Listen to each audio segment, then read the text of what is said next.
Bonjour à toutes et à tous. Dans cette nouvelle vidéo sur la prise en charge des céphalées, j'aimerais aborder avec vous un sujet qui est souvent épineux en pratique clinique, qui est la différenciation entre une migraine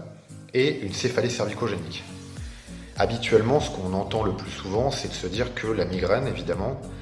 le diagnostic ne se base pas sur un examen clinique ou sur des examens d'imagerie, mais uniquement sur l'interrogatoire, c'est-à-dire sur des signes et symptômes qui vont être présents et qui vont permettre de décrire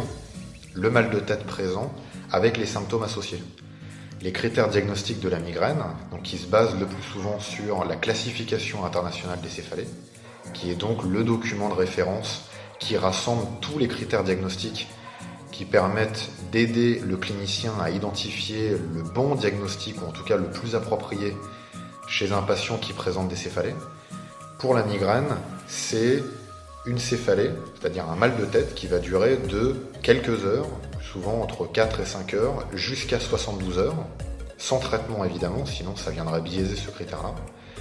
avec une description du mal de tête qui est soit une céphalée unilatérale, une céphalée qui s'aggrave à l'activité physique, c'est-à-dire que pendant que la personne a mal à la tête, la réalisation d'une activité même basique va venir augmenter les symptômes, une céphalée d'une intensité modérée à sévère, et ou une céphalée pulsatile, c'est-à-dire la sensation d'avoir un battement cardiaque dans le crâne ou d'avoir un peu des coups répétés. Il faut 2 de ces 4 critères, et ensuite en termes de symptômes associés, il faut qu'il y ait de la nausée et ou des vomissements, ou une sensibilité à la lumière et au bruit lorsqu'on est en pleine crise, c'est-à-dire que ça vient augmenter la sensation désagréable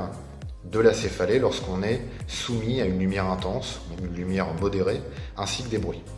Ça, c'est caractéristique de la migraine. La céphalée cervicogénique, on se rend compte que l'examen clinique habituel, c'est-à-dire le test dont j'avais déjà parlé une fois durant une précédente vidéo, le test de flexion-rotation cervicale, c'est un élément utile qui permet d'identifier s'il y a une origine articulaire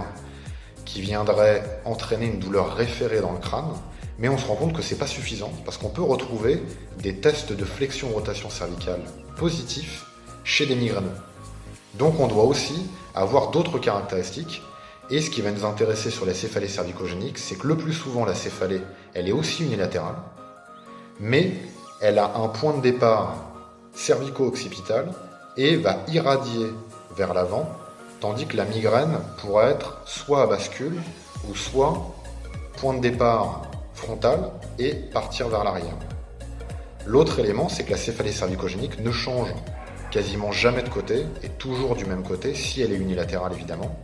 Et l'autre point important, c'est qu'évidemment les traitements médicamenteux habituels de la migraine vont évidemment moins bien fonctionner pour la céphalée cervicogénique.